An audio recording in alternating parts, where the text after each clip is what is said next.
मेरो लागि सबैभन्दा पहिला राष्ट्र हुन्छ, त्यसपछि मेरो लागि जनता हुन्छ र मेरो धर्म र परम्परा र संस्कृति बचाउनको लागि राष्ट्र अपरिहार्य छ।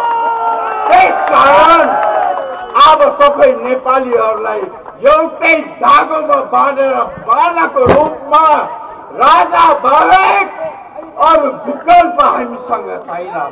त्यसकारण देश बचाउनको लागि जनतालाई यही रोजगारी र यो विकास गरिकन यो गर्नको लागि राजा बाहेक अरू विकल्प छैन। 15 गते जुन मान्छेलाई छानिकन छातीमा हान्यो, म मेरा पत्रकार मित्रलाई पनि भन्छु, तपाईको साथीलाई पनि बन्दुकको बोटले हानिकन कुटिकन घाइते बनाइकन आगो लगाएको यही सरकारले हो। यही सरकारको भिजिलेन्टहरू परिचालन गरेर कैयौं मान्छेहरूलाई अङ्गभङ्ग बनाएका छन्। म तपाईहरुसँग यो माग्न चाहन्छु, यदि सरकारले उच्च स्तरीय आयोग गठन गरेर यो आन्दोलनमा हाम्रा डाक्टर धवल शमशेर राणा, महामन्त्री रविन्द्र मिश्र, जो मान्छे बीबीसीमा बेलायतमा एउटा चाहिँ पत्रकारिता गर्ने मान्छे, एउटा डाक्टर धवल शमशेरले आतंक गर्ने मान्छे हुन्। छातीमा हात राख्नुहोस्।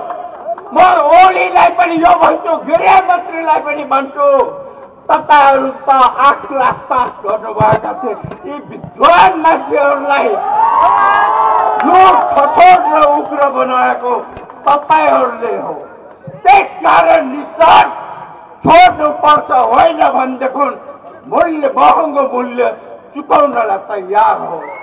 यदि जनता यसरी नै सडकमा आयो भनेदेखि दुई तहका दम्मका बङ्गलादेशका जसरी सत्ता पल्टाएर भागेर जानु पर्यो, यी नेताहरू, यी कम्युनिस्टहरू देश छोडेर जानुपर्ने दिन चाँडो आउँदैछ भन्दै सबैलाई म धन्यवाद दिँदै, यो आन्दोलन राष्ट्रपाको मात्र होइन, यो आन्दोलन नेपाली जनताको अन्यायको विरुद्धको आन्दोलन हो।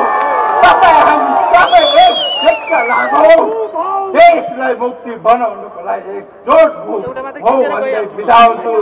धन्यवाद। जय राष्ट्र, जय जनता। आज यो राष्ट्रवादीहरू सबैजना, सबै पार्टीहरू, कांग्रेस, एमाले र माओवादीका पनि धेरै राष्ट्रवादी साथीहरू छन्। उहाँहरू पनि मैले देखिराखेको छु। यो देश बचाउनको लागि, यो देशको जनता बचाउनको लागि एकजुट हामी भएका छौं। मलाई विश्वास छ यो तस्करले चलाएको सरकार, यो भ्रष्ट सरकारहरूलाई जडबाट उखाडेर फ्याँक्दै म कांग्रेस, एमाले, माओवादीका मित्रहरूलाई पनि भन्छु, 2 दशक भइसक्यो यो देशलाई यिनीहरूले 5-5 चोटि 4-4 चोटि प्रधानमन्त्री बनिकन चलाए। के दिए राष्ट्र र जनतालाई? छातीमा हात राख्नुहोस् त।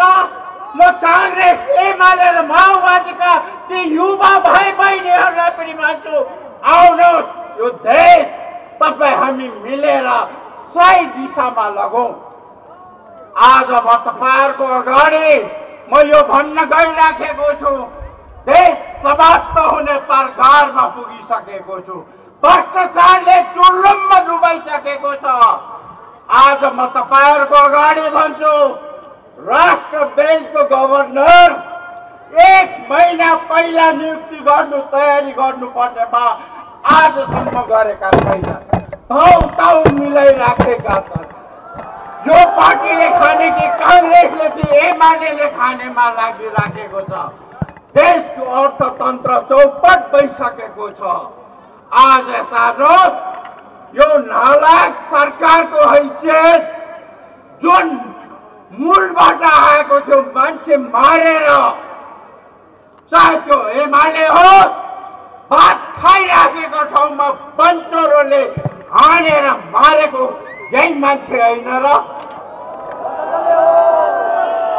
आज 9 महिनासम्म अस्पतालमा के औषधि उपचार गर्नको लागि बस्ने अशक्त मानसिक स्थिति बिग्रिसकेको मान्छेले यो देशका लक्ष्य कुन भङ्गारमा खाट्ने हो ठेकान छैन।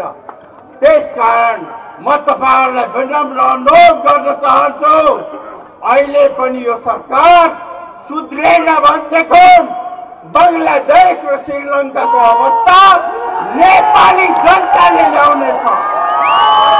र म तपाईहरुलाई यो बिहार सभामा उपस्थित हुनुभएका सम्पूर्ण साथीलाई भन्छु, यो राप्रपाको मात्र कार्यक्रम होइन, यो राष्ट्रवादीहरूको कार्यक्रम हो, यो देश बचाउनको लागि कार्यक्रम हो।